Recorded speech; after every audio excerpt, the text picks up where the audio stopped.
What's going on, guys? I'm Tyler, and in continuing my series of Disney movie reviews, I'm here to let you know that Dumbo is no perfect movie.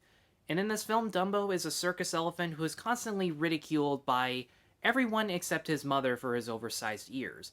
And when his mom, very early on, is caged up for defending him from the other spectators, a mouse named Timothy decides to step up for him and make him the star of the show.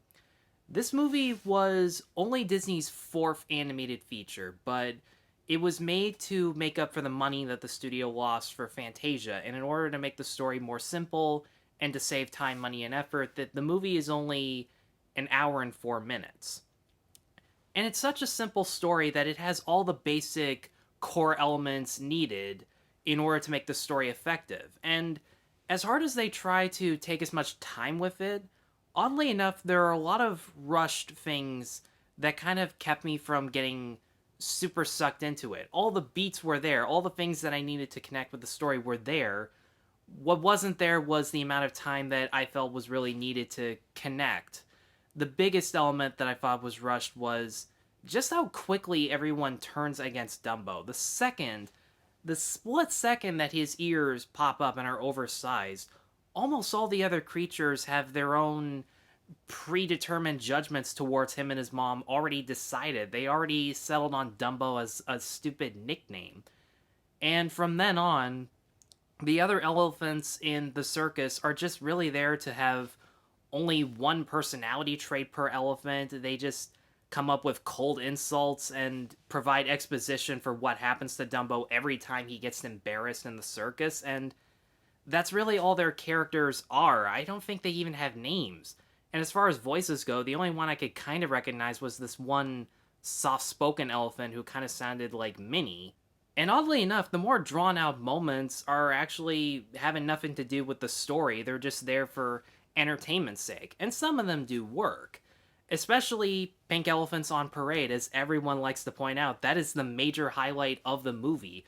The surreal images are bright, they're colorful, they're fun to look at, and the lyrics for the song are very catchy, and I don't think enough people really talk about the song itself because it's kooky in a certain way.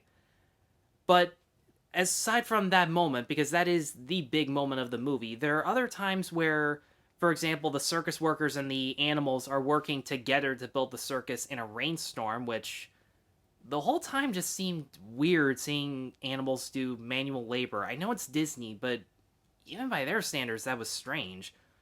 Or at the very beginning, where the stork that delivers Dumbo, because in this movie, animals are delivered by storks, there's like a whole 5 minutes just based on the service that he provides, and he was such an annoying animal that it really wasn't worth sitting through. In fact, that was one thing that I noticed after I finished watching the movie. Aside from Dumbo and his mom and some certain parts with him and Timothy, the movie's surprisingly a real downer. I know that there are moments where it's supposed to be unpleasant, like when Dumbo's mom is defending him and she gets locked up in a cage as a result. That was really effective.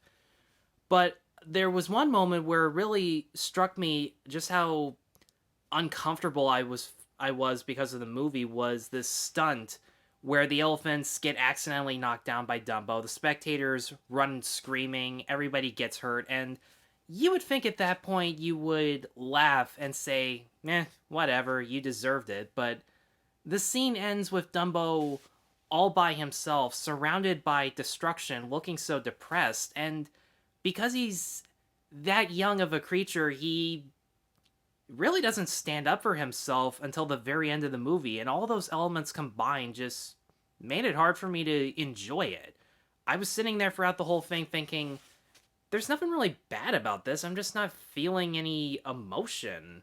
At least, no emotion that I thought I was going to get, but no, that's not to say there aren't any happy moments. For example, Pink Elephants on Parade is a really exciting moment. The heart of the movie, for sure, though, is between Dumbo and his mom. Whenever something bad happens and the two of them have this very soft, quiet, and charming moment together, it just felt so warm and comforting, especially during the Baby Mine song. I gotta admit, I teared up during that scene. The fact that they were apart for so long, seeing them reunite, and Betty Noyes, again, if I said that wrong, I apologize, her singing voice just had this sense of hopefulness that was so uplifting, especially after all the sad stuff we just saw through beforehand. And a part of me wonders if it was going for that Don Bluth thing. A part of me wonders if Don Bluth was inspired by Dumbo when he makes all of his depressing stuff, to have it, like, constantly sad and then have that happy ending. And in some movies, like Don Bluth, American Tail, Land Before Time, how did I forget that? Movies like that understand how it works because there's more of a connection between the characters. Aside from Dumbo and his mom and Dumbo and the mouse, and one other element that we'll get to later, it really didn't mesh because the other characters are just there to provide exposition to the story and not be characters.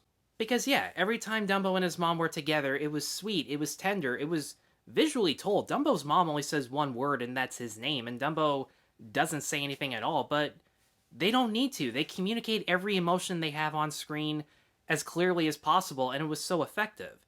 And while it wasn't as effective, the relationship between Dumbo and Timothy was also really well done. Edward Brophy, who plays Timothy, gives this character this fatherly sense of sincerity and compassion, and it was great seeing a character who did good things not because he had to, but because he wanted to. You genuinely believe every time he spoke up for Dumbo that he wouldn't do anything else.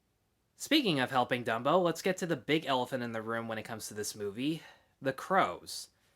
And on one hand, the fact that they're given these raggy clothes say so many things that make them sound stupid, and the constant speaking of jive, it is admittedly uncomfortable to sit through at the beginning, but considering in the end, this was a movie made in the 40s by white people where black characters are the ones who help the main character the most, tricks or not, they did it because they can relate to Dumbo because they're outcasts just like him. I feel like that's something that gets completely overlooked nowadays, and it's those elements that make me forgive, but not necessarily forget just how uncomfortable they were introduced. Now, despite everything negative I had to say about Dumbo, it's not really that bad of a movie. Everything that you need to make the story effective from beginning, middle, and end is there. It has some character relationships that you root for, like Dumbo and his mom, and Dumbo and Timothy, and oddly enough, the crows. It has a couple of really effective songs. Baby Mine is sad in all the right ways, and Pink Elephants on Parade is fun to watch just for how insane it is. But the rest of the movie is filled with characters who have no personalities other than being mean-spirited, and it makes the movie sad in all the wrong ways. And for those reasons, I'm going to give Dumbo a 3 out of 5. Guys, thanks as always for watching. If you've seen Dumbo, let me know in the comments below what you thought of it. Be sure to stay tuned for more Disney reviews, and be sure to like and subscribe. Take care.